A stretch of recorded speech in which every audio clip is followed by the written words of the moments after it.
Welcome to Bitcoins and Gravy, episode 40. At the time of this recording, Bitcoins are trading at $325 and LTB coins are trading at 0.000279 cents. Hey, does anyone know of a better way to say that? It seems like a lot of zeros in there. Anyway, where was I? Oh yeah. Now that's gravy. Welcome to Bitcoins and Gravy, and thanks for joining me as I podcast from East Nashville, Tennessee. I'm John Barrett, here with my trusty dog, Maxwell. Say hello, Maxwell. We're two Bitcoin enthusiasts who love talking about Bitcoins and sharing what we learn with you, the listener. Thanks for listening, and I hope you enjoy the show. On today's show, I am privileged to have back on the show Jonathan Chester, the co-founder, chief strategic officer, and compliance officer with BitWage. BitWage offers a future for payroll that has never been seen in the history of the world. Jonathan explains to us the details of how with BitWage, employees can now get paid in Bitcoin whether or not their employers even know or care about Bitcoin. BitWage is the first company to offer this amazing and innovative service for people who want to get paid part or all of the wages they earn in Bitcoin.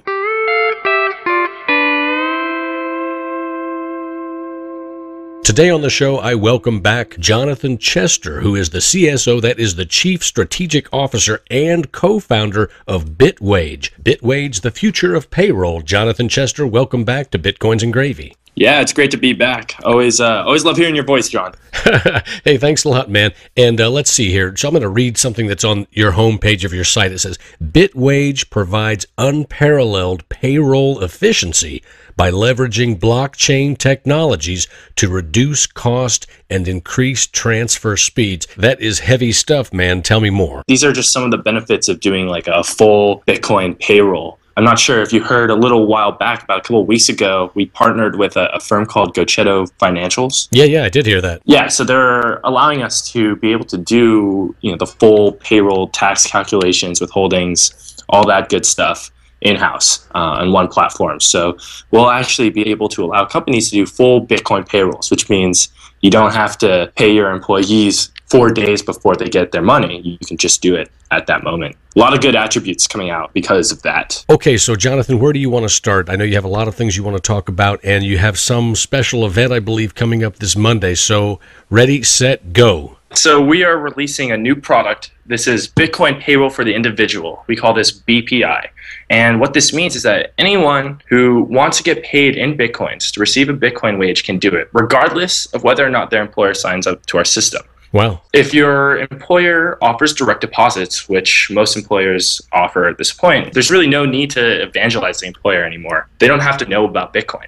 You just need to switch your bank account to a bank account that happens to be Bitcoin friendly. And you can choose what percentage you want at any point in time of your net payroll to go into this and be converted into Bitcoins straight to whatever wallet that you want to use. So if somebody wanted to, they could just say, I want to have 50% of my income going into my account in cash or USD and 50% in Bitcoin. Now, you said a bank account that is Bitcoin friendly. How do you find a bank that's Bitcoin friendly? How do you know? We've figured out the bank that's Bitcoin friendly already, right? We've opened the bank accounts. We've talked with the branch managers there. So we ourselves are not actually engaging in the actual conversion of the Bitcoins. They feel a lot more comfortable with us because what we're doing is we're aggregating dollars and we're passing it to partner Bitcoin exchange. Currently, it's Buttercoin, and we'll be working with several other exchanges in the future. And the reason to work with several different exchanges is so that at any point in time, we can figure out for you what is the best Bitcoin price and get you that best Bitcoin price. Okay. Before you might just rely on one particular vendor, whether it's Coinbase or Bitstamp or whatever. We'll do the shopping around for you. So on payday, you get the best Bitcoins there are.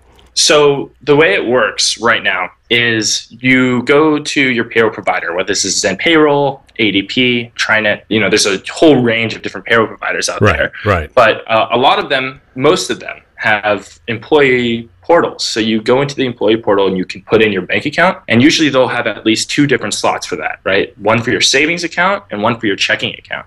And most people don't take advantage of these features. So what you're able to do is you can have one amount, some percentage of your net pay go directly to your checking account, and the other percentage go to our account. Okay. When the money comes into our account, we will get ACH credits, and we aggregate all those credits. We send a wire transfer to our partner exchange, and the next day, what happens is the ACH credits, the description of them will come through. So it'll say, John from Bitcoins and Gravy. So we'll be able to associate the dollar amount to that. And at that point, we convert the dollars into Bitcoins and immediately send it to the employees, so there's no volatility risk over there. Hey, that's great, man. There's 3 really exciting aspects to Bitcoin payroll for the individual that I'd like to talk about. The first is now, right, you can live your life in Bitcoin regardless of your employer. So you're an employee who's just interested in maybe checking out Bitcoin. So you put in 1%, 10%, 25% as an investment. You no longer need your employer to actually onboard you through this entire system. Mm-hmm. You also no longer need to give out your bank account information to the Bitcoin exchanges, because this system that we use circumvents the process of needing to have your bank account to do an ACH debit. I see. So it basically reduces the need to have a bank account. So you can actually live your life outside of the traditional financial system. You actually can move into the crypto world fully and totally. In the United States alone, you've got 10 million unbanked. And these people, when they get paid, right now they've got 2 choices, right? They either get a check or they get a prepaid card. You have a check, you got to cash that check. Without a bank account, you're losing probably around 3%. Mm-hmm. With the prepaid cards, you have a series of fees associated with this, right? Depending on the card you have, you could have just initiation fees, monthly fees, point of sale fees, cash withdrawal fees, balance inquiry fees, transaction statement fees, customer service fees. Right. So needless to say, people are fed up with all of these fees. Exactly.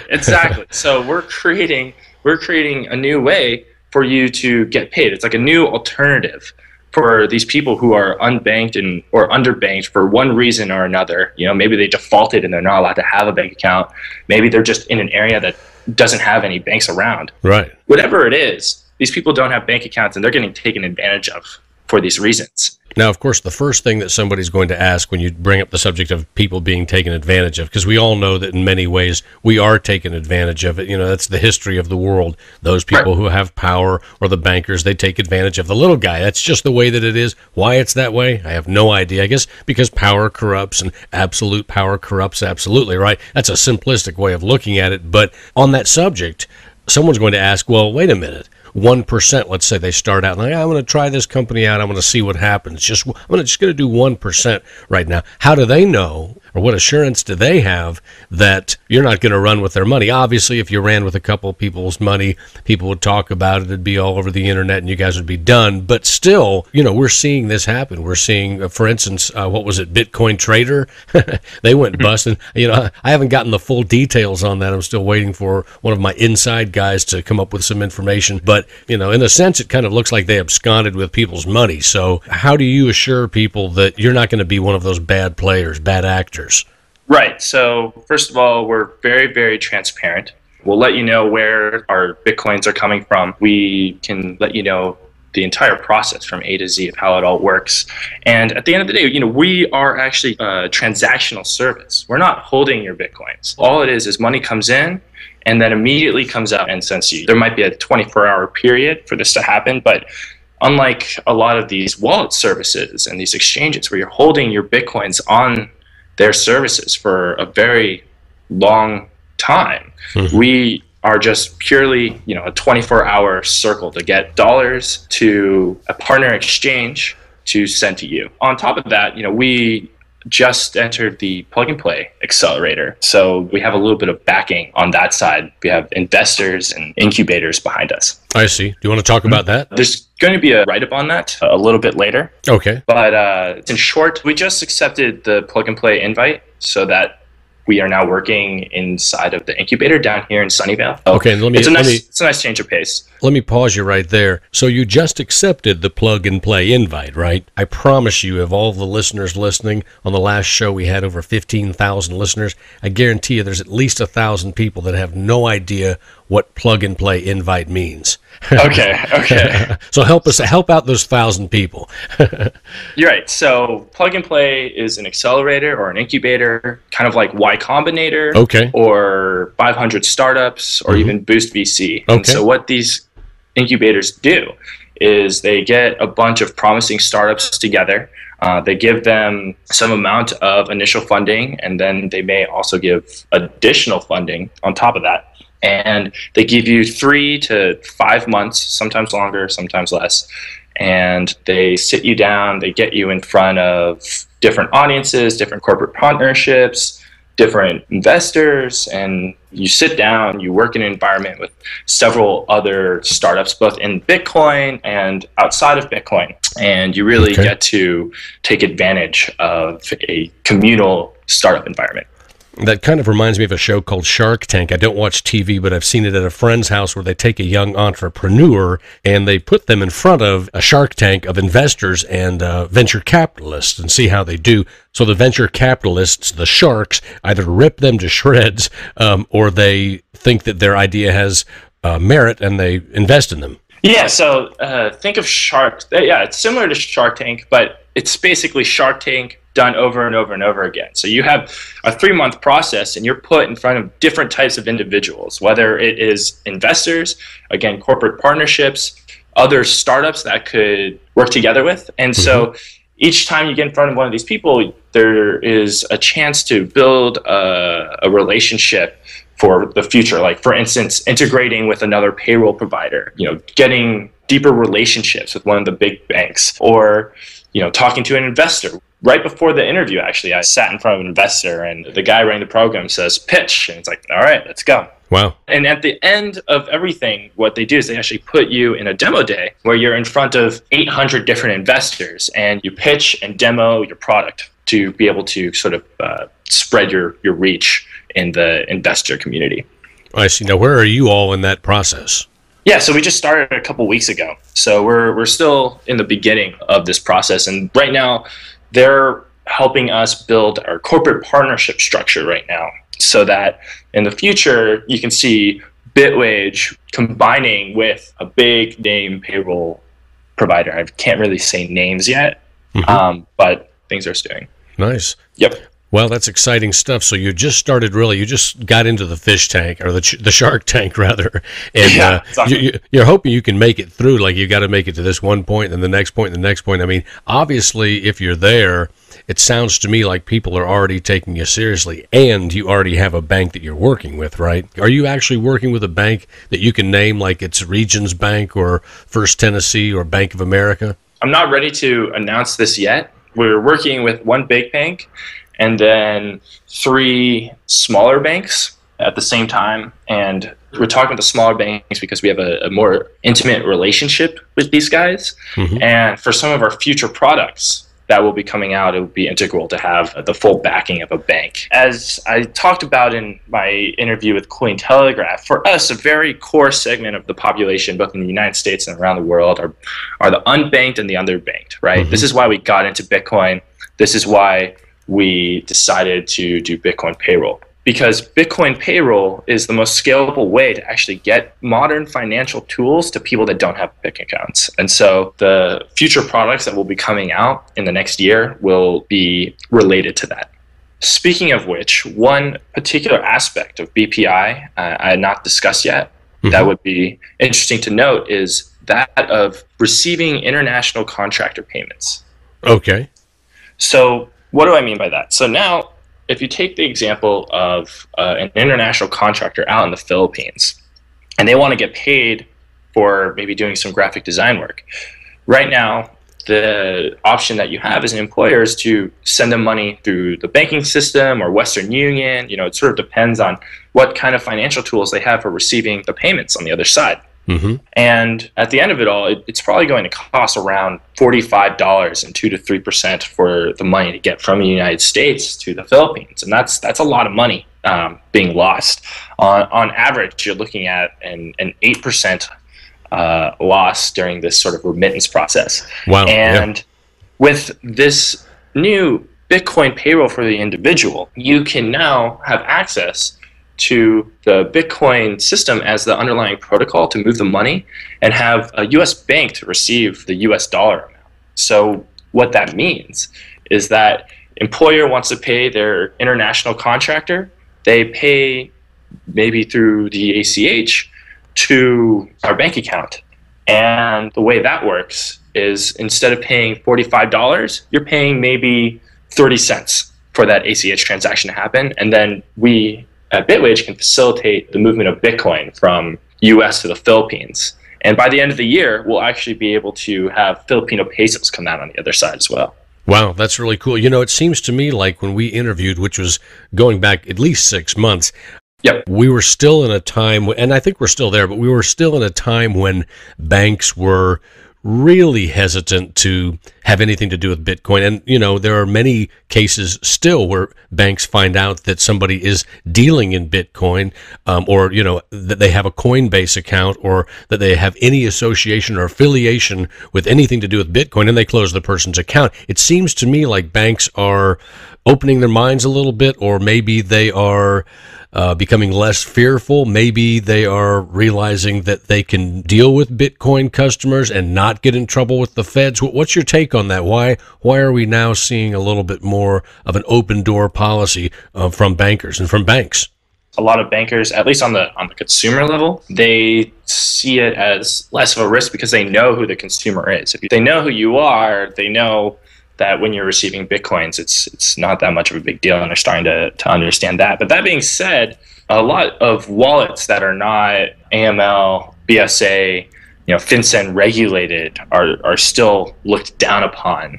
And the word Bitcoin is not a very, for lack of a better way of saying it, sexy word to the bankers. I've talked with a lot of different big banks, and many of them are still afraid of opening bank accounts for Bitcoin businesses. And it's really these smaller banks that are trying to get an edge and understand, where they can fit into the financial ecosystem. With the new regulations that have come out, you're going to end up seeing a lot of wallet services that are going to have to go and become FinCEN regulated or slowly die off or move to other countries. And what may or may not happen, depending on where regulation goes, you'll have like blacklisted wallets, which is not the greatest thing in the world for the unbanked and the underbanked. If you want to, be within the U.S. financial system, sometimes there are some sacrifices that need to be made. There are still many Bitcoin users who want to retain their anonymity completely, right? So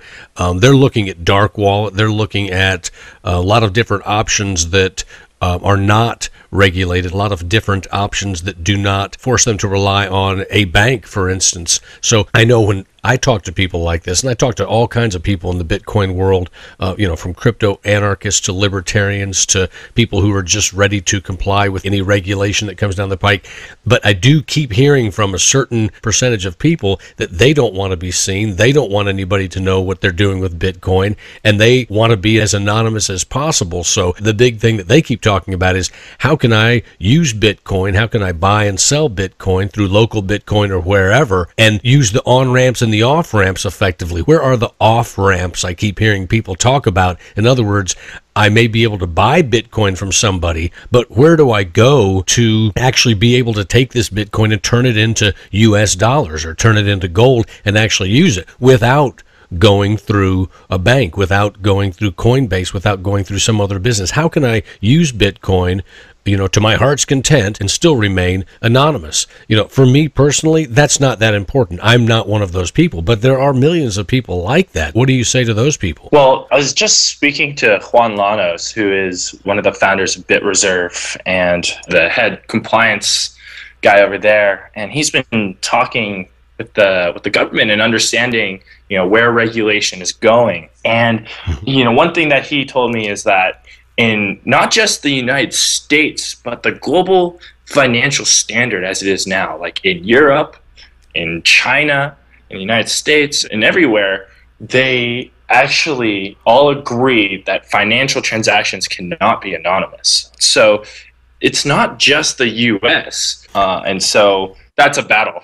That's a battle. Yeah, I think that future that you just described, I mean, it's the present and the future. That's exactly how it's going to be. Of the major world powers, they don't want there to be a country. Everybody knows, hey, just go over to this country and you can do everything financial completely anonymously. Well, then everybody's going to rush to that country or be working through that country, and governments will tell you, well, we can't have that. But what does happen is that Bitcoin and the people who want to use Bitcoin anonymously, that becomes more and more anti-fragile, if you've heard that term, so that as time goes by and governments say, no, you have to be transparent, we have to know who you are, as the government continues to say that to people in the Bitcoin world who believe in a new paradigm of anonymity and of decentralized power, what happens is that this paradigm gets stronger and stronger over time. It becomes more and more anti-fragile, and that is the anonymity that some Bitcoin users say that they really feel is the most important, or one of the most important things about Bitcoin. Of course, we know right now in the world,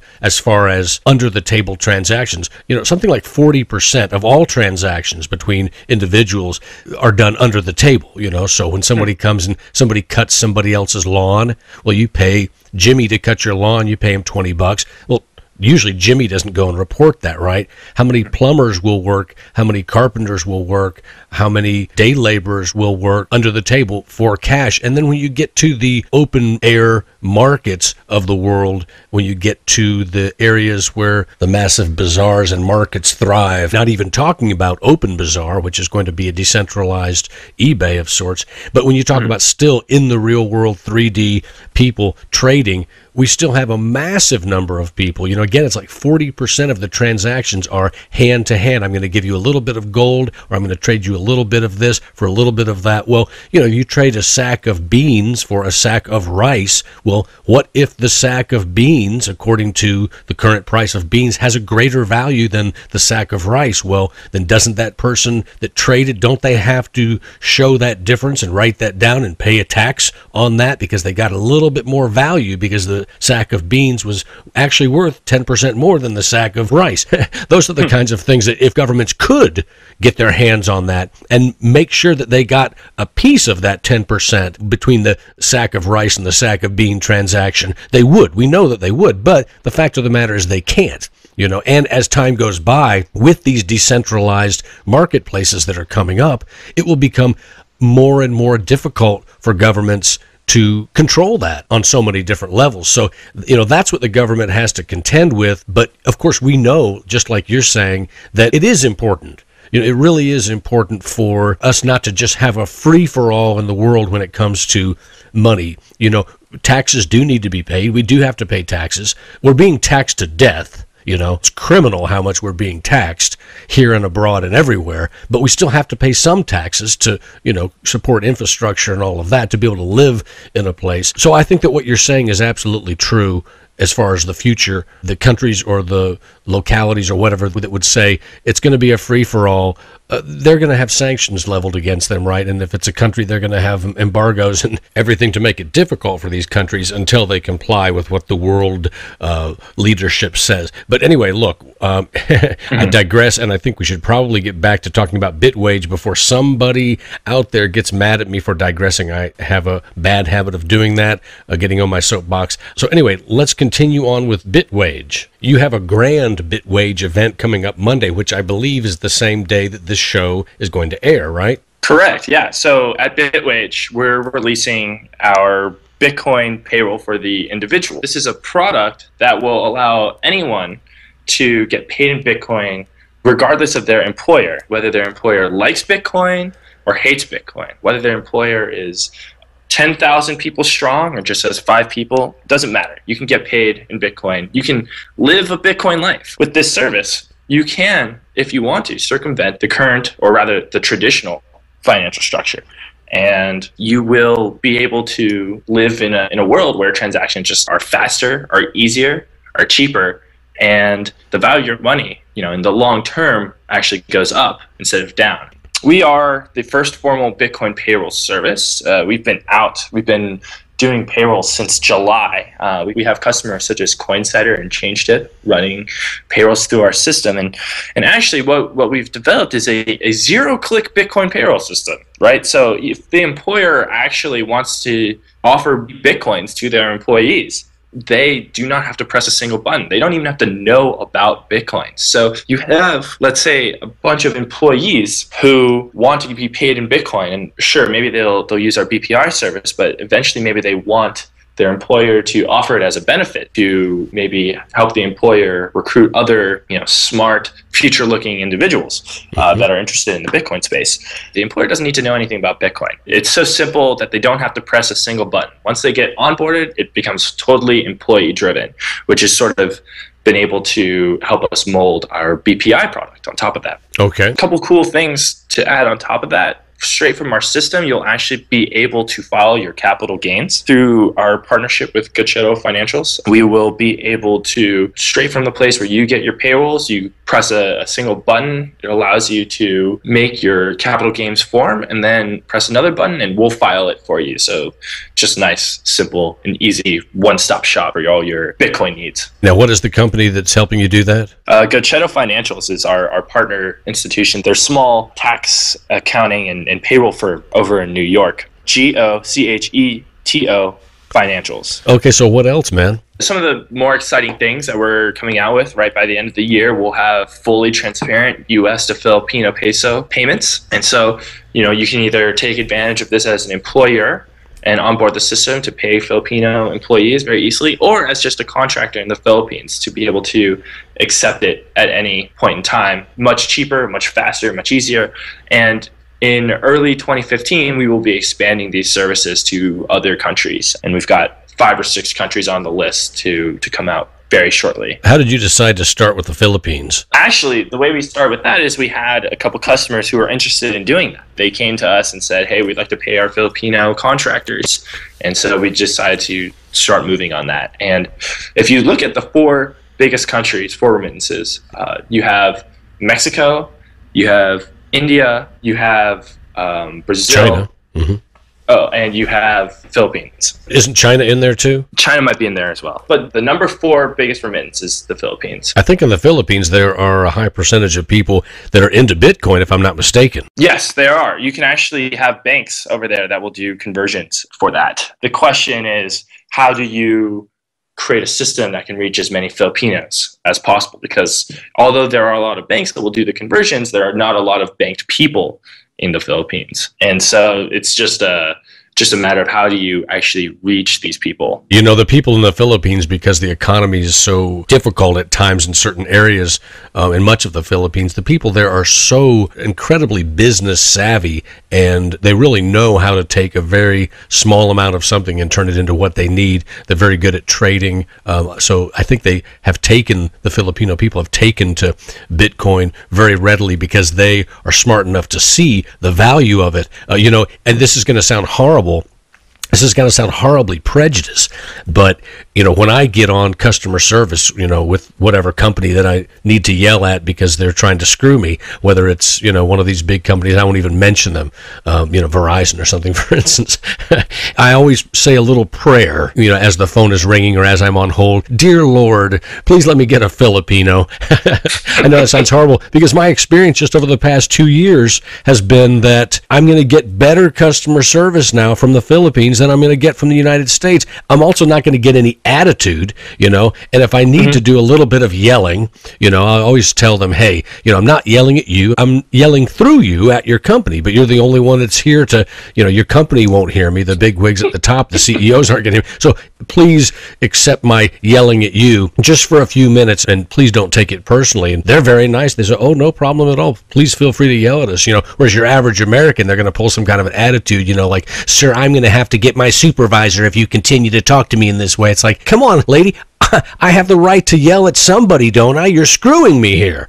Anyway, so Jonathan, we're going to wrap it up here in a few minutes. What are some really important things that you want our listeners to know about BitWage? Right. So it's important to understand, most of these products and services that we're coming out with, it's all focused on the unbanked, the underbanked. How can we actually get modern financial tools to the people that need it most.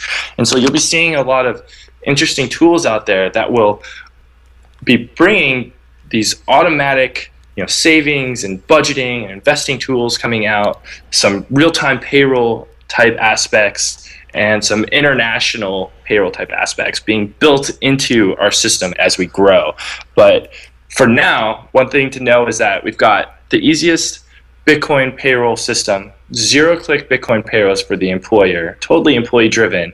And even if your employer doesn't want to sign up, you can get Bitcoin payroll. Man, that's pretty nice. The last time I talked to you, I don't think you had anything like that at all, and now you're offering that. And I think that's great because any employee out there who wants to be paid in Bitcoin, 10%, 20%, or 100%, right?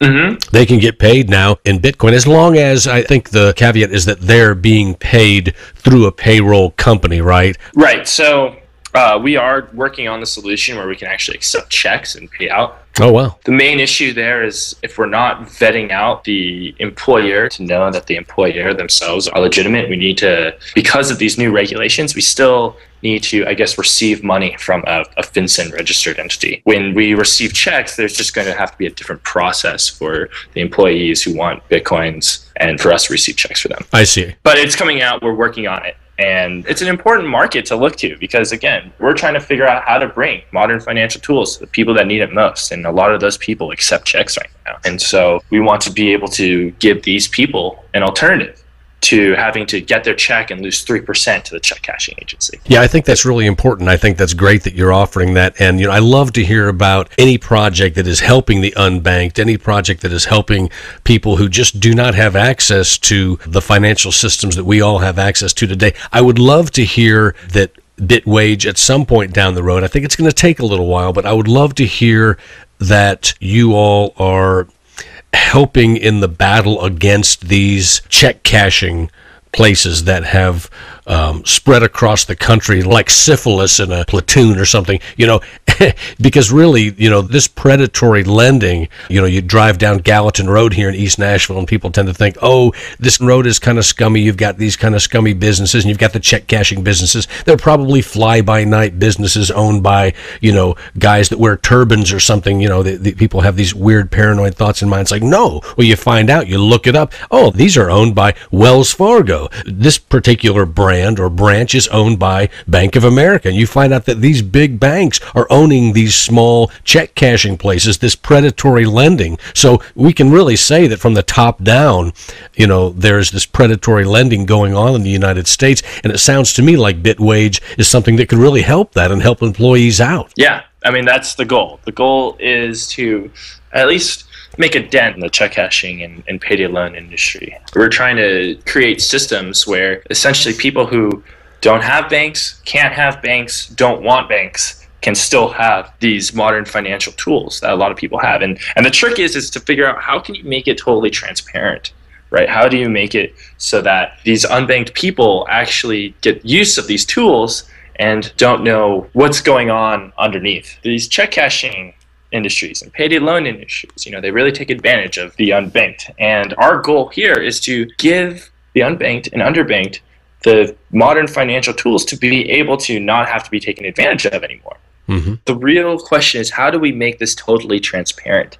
Because currently the unbanked and the underbanked, if you were to go to them and say, hey, receive your payments in Bitcoin, sure, in Argentina or in Venezuela, or maybe even in like Ukraine, where there's lots of inflation and volatility going on, it looks like a pretty good idea. You go to someone in the United States, they themselves will be worried about whether or not their cash will, in the course of 24 hours, be worth nothing. Right. And so for the United States and these developed countries, you need to figure out how can you make it a true, transparent end-to-end system where we're using tools like Bitcoin to be able to facilitate the ability to give them modern financial tools. Right. It's funny, modern financial tools in developed countries. We're living in what we call a developed country. So we have lots of things that have developed, in terms of subway systems and in terms of electrical grid and in terms of financial systems. But the one thing that's not developing well enough is the human brain.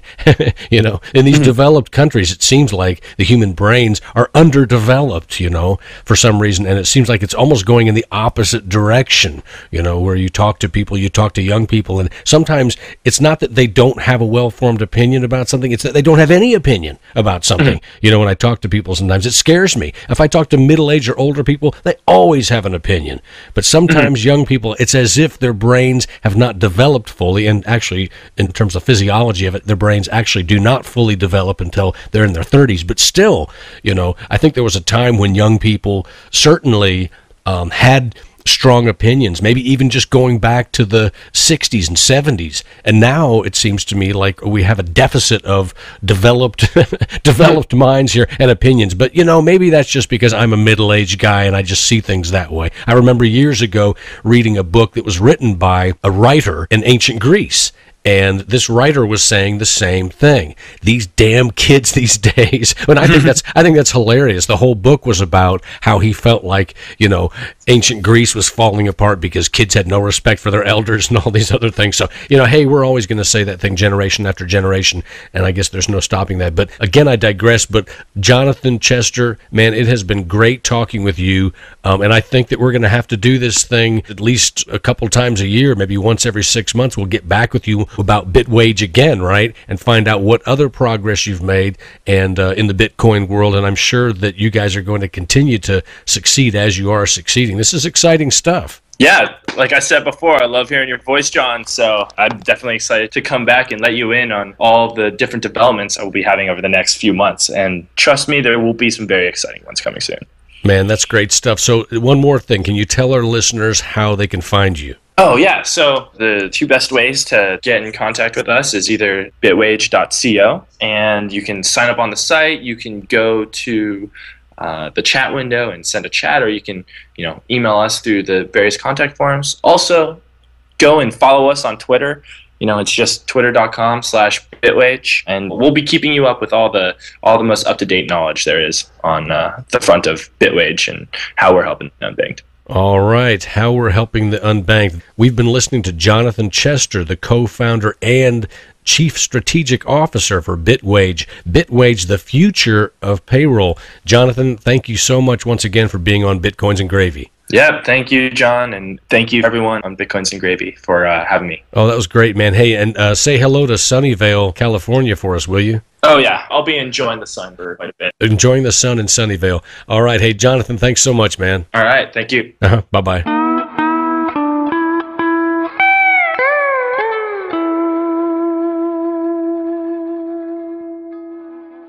Today, the magic word is wage. W-A-G-E, as in, I work hard at Walmart, but still I am not earning a living wage. Or, as in the sentence, if we continue to wage war for profit, our country will be broke and a lot of innocent young soldiers and civilians will be dead. Today's magic word is wage. And a special email came in the other day from Ryan. Ryan writes, your Bitcoin song is glorious, your voice uplifting. Any chance you would be willing to try out for The Voice performing that song? I reckon your listeners would help crowdfund you getting there.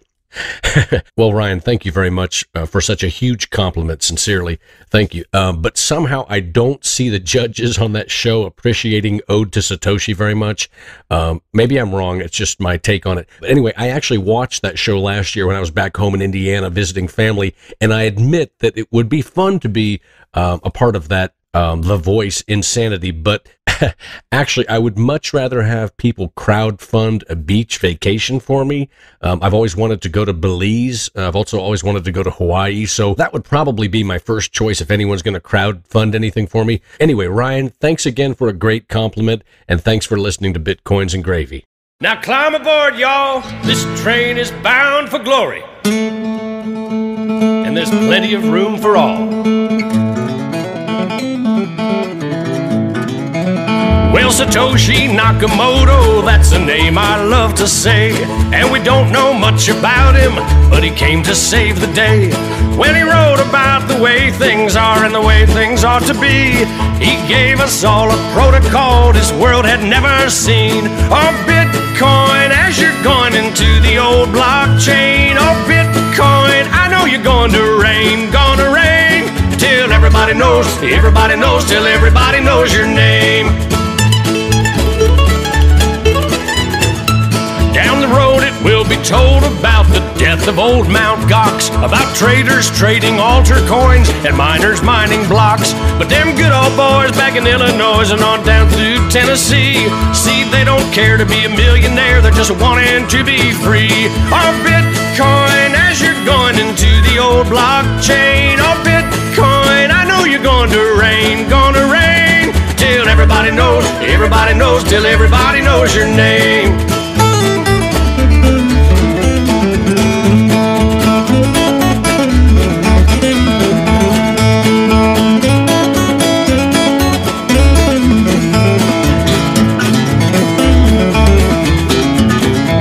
From the ghettos of Calcutta to the halls of Parliament, while the bankers count our money out for every government. Oh, Bitcoin flies on through the skies of virtuality, a promise to deliver us from age-old tyranny. Oh, Bitcoin, as you're going into the old blockchain. Oh, Bitcoin, I know you're going to reign,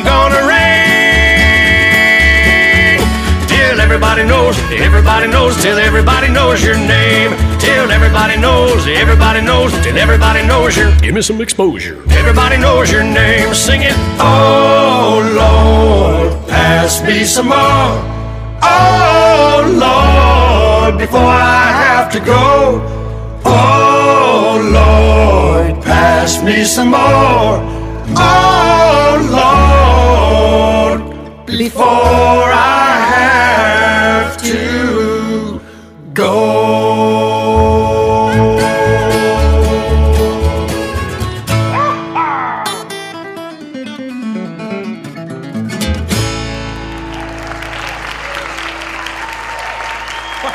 Thank you, East Nashville. Y'all be good to each other out there, you hear?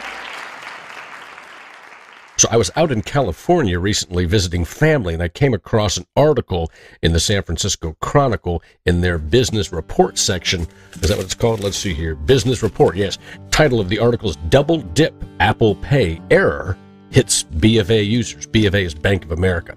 This is by Elizabeth Dexheimer and Tim Higgins. About 1,000 Bank of America Corporation debit transactions on Apple Inc.'s new mobile payment system were mistakenly duplicated. Quote, "We apologize for the inconvenience and are correcting this issue immediately, and all duplicates will be refunded," said Tara Burke, a spokeswoman for the Charlotte, North Carolina bank. Burke declined to say how many accounts were affected or on what network the transactions were processed. The error was attributed to a processing mistake that occurred between the bank and at least one payment network, according to a person familiar with the matter who asked not to be identified because details of the malfunction aren't public. They didn't want anybody to beat them up, I guess. Anyway, continuing on, the issue was being resolved Wednesday, the person said. "We're aware of a Bank of America issue impacting a very small number of Apple Pay users," said Trudy Muller, a spokeswoman for Cupertino's Apple. "They're working on a fix that will be available shortly and reversing any duplicate transactions."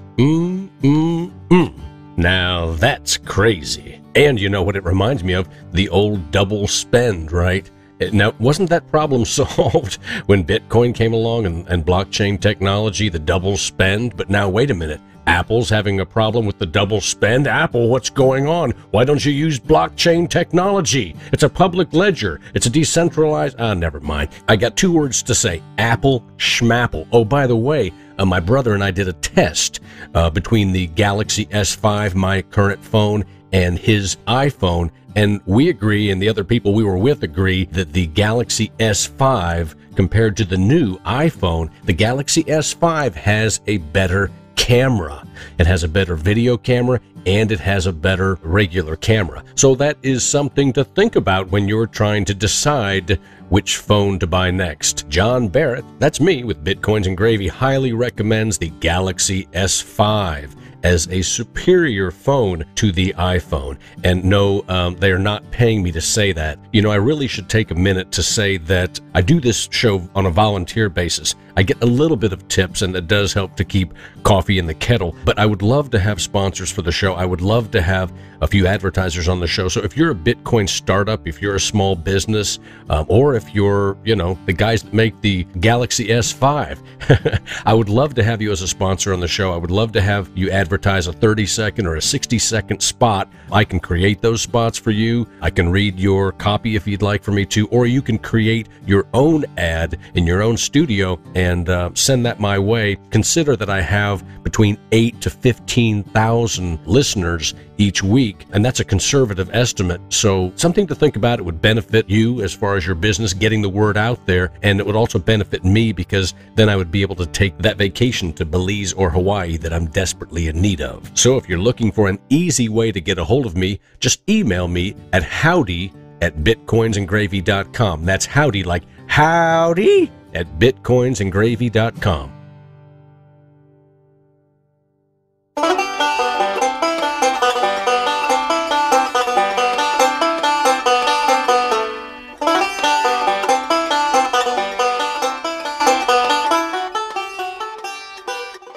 I'd like to thank my guest on today's show, Jonathan Chester, the co-founder, chief strategic officer, and compliance officer with BitWage. BitWage provides unparalleled payroll efficiency by leveraging blockchain technologies to reduce cost and increase transfer speeds. BitWage, the future of payroll. For more information about BitWage, go to bitwage.co. To find out more about my guests and sponsors, check out the show notes on the Let's Talk Bitcoin page, on SoundCloud, or on bitcoinsandgravy.com. Thanks for tuning into the show, and if you really do like the show and you aren't just faking it, please tell your friends about it or send them a link to the show.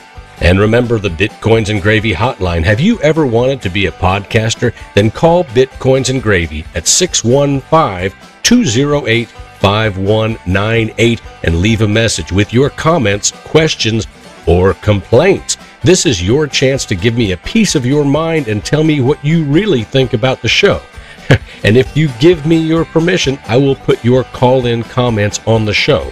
And of course, I offer a number of ways for you to download all of the past podcasts. You can go to letstalkbitcoin.com or directly from SoundCloud, or you can go to the website, which of course is bitcoinsandgravy.com. If you've enjoyed the show, please take a minute to leave a review on SoundCloud. And remember, it's your reviews and comments that help new listeners discover Bitcoins and Gravy, plus all the other great podcasts, articles, and links that can be found on the Let's Talk Bitcoin network. I also thank you for your generous donations in Bitcoin or Litecoin that help me keep the lights on and coffee in the kettle.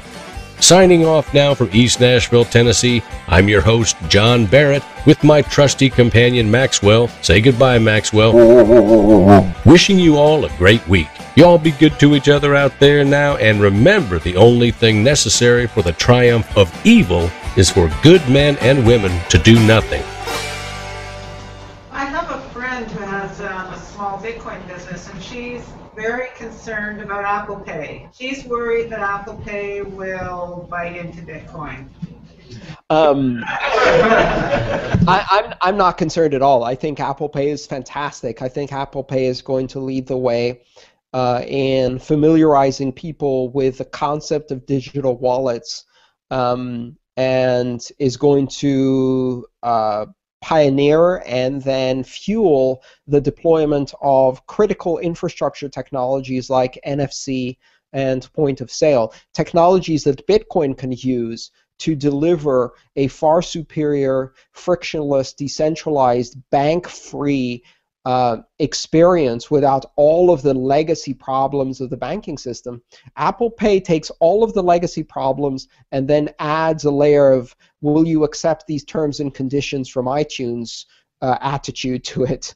And so, after you've accepted the terms and conditions for the 150th time, and you're still in the middle of a battle of control between incumbents, as we've already seen between Currency and Apple Pay. Currency is the system that a lot of the retailers are trying to promote to do direct ACH from bank accounts in the U.S. Many of the pharmacies have now turned off NFC because they're getting into a turf war with Apple Pay. These are all representatives of the intermediaries of a system that is full of intermediaries trying to duke it out in a way that doesn't serve the consumer. And the bottom line is that what Apple Pay does is it takes the same identity-heavy, identity-laden, insecure, fraud-sensitive terminal tokens and user tokens and simply changes the way you transmit them. That's all it does. But it takes all of the same disadvantages of a pull-based, debt-based, credit-based, identity-laden infrastructure and just tweaks it a tiny bit. There's nothing revolutionary about Apple Pay. This isn't the iPhone of payment systems. This is the flip phone of payment systems. It's the same old with a slight twist. Bitcoin can take the very same technology and with consumers familiarized with this type of digital payments, it can introduce them to the benefits of a push-based, decentralized architecture, identity-free, safe, and much faster, consumer-friendly, consumer-centric payments network that is global, transnational, and empowering from day one. And when you juxtapose the closed proprietary network with the open source, people empowering network, I don't have any doubt in my mind as to which wins. There's a reason Android has 84% of the market and iOS has 16% of the market. There's a reason why open source systems are winning. There's a reason why the internet beat CompuServe. Apple is doing the CompuServe and AOL of payment systems, a walled garden with carefully manicured and curated content of the very same old payment mechanisms. And we're going to use the exact same infrastructure once people get familiar with it to deliver them the full-blown, real-deal internet experience. And when people got familiar with CompuServe, it helped them understand the power of email. And then once they had that, they wanted the real deal. They wanted the internet. They didn't want the walled garden. Furthermore, if you believe as I do, that Bitcoin is the engine that empowers a financial revolution of global economic inclusion, that brings economic inclusion to the other 6 billion, that delivers financial services to every corner of the world in a way that empowers billions of people. That's not going to happen on iPhones and iOS. That's going to happen on cheap-ass Android devices and text messaging networks. And that's going to happen on Bitcoin. Don't worry about Apple Pay. Apple Pay will help us get there faster. Hi, Andreas. Going back to what you said about bringing financial services to those that are unbanked or banked, there are thousands of money service businesses in North America, and I'm wondering what you think of partnering with them to enable them to offer Bitcoin services. I think what you're going to see is something that happens in many industries where you have a power law distribution, a Pareto distribution, which basically means that you have 2 or 3 very, very large incumbents who control the vast majority of the market. And then you have a few hundred tiny, tiny players who operate on the fringes. Now, normally those players cannot compete with the existing incumbents. You have the big 800-pound gorillas, the Western Unions and the MoneyGrams and the JP Morgan Chases and all of those companies sitting in the center and eating most of the market. But what you'll be surprised to find, as you already know, there are hundreds and around the world thousands of money service bureaus that serve very, very particular constituencies that do remittances across very narrow corridors. Not U.S. to developing nations, but East London to northern New Delhi corridors, that kind of thing, which are very specific to communities. Now, these competitors cannot compete against the large incumbents. unless they have a secret weapon, unless they have a technology that is disruptive, that they can wield against the incumbents and disrupt the hell out of their business. And what you see in these types of circumstances is that the industry keeps this outwardly facing air of calm and certainty and dismissal and ridicule for this new little scrappy technology that's nipping at their heels. Just like the telecom companies, the large phone companies were like, well, you know, this little internet thing is just a bunch of nerds with ponytails and they're never going to deliver quality telephony, and, you know, people want the quality and assurance that is delivered by Ma Bell and AT&T, and we're not going to get scared by this inferior decentralized network that's nipping at our heels. Well, the first people who break from that herd are the smaller competitors who say, well, you know what? I'm not beating you on funding. I'm not beating you on scale. I'm not beating you on operations. I'm not beating you on economic efficiency. And I'm not beating you on economies of scale. So I'm going to just grab this little disruptive technology and, you know, compete with that and beat you over the head with it. And they do. The first telecoms to break ranks and start building service providers and become ISPs and take advantage of voice over IP were the tiny, scrappy little telecoms, and they got ridiculed. And some of them are still around today and are behemoths worth billions of dollars, but eventually even the big guys had to turn around and change their tune. I think you'll see that curve in technology happen again and again. And as you said, there are thousands of little money service bureaus that can use Bitcoin as a frictionless wire transfer system that connects corridors of opportunity in the remittances market. And they can use that to very effectively compete against the incumbents. And over time, they're going to figure that out. And then you're going to see a very different playing field. I think the same thing is going to happen with small banks. You know, just maybe a month ago, Citibank announced that it was pulling out of 11 countries in terms of consumer banking services. The big banks don't want to do checking and savings anymore. They don't want to do consumer banking. It's expensive, and there's all this riffraff that comes into your offices every day, and they have demands for customer service and respect and you know, all kinds of things like that. Well, screw them. We can get $1 trillion from the Fed for doing nothing. Why should we serve those customers? So, you know, the big banks have pulled out of consumer banking. Meanwhile, there's thousands of consumer-focused banks, especially in the developing world, who are serving communities, who look at Bitcoin and they don't think, you know, this is a threat. They see it as a way to expand services to communities that are underserved. And they're going to start adopting Bitcoin too, and filling in the gaps where consumer checking and savings are areas that the big banks are frankly too big to care about anymore. So, you know, you're seeing these really interesting dynamics. Bitcoin injects competition into markets that have been ossified and static for so long that by the time they figure out what's going on here,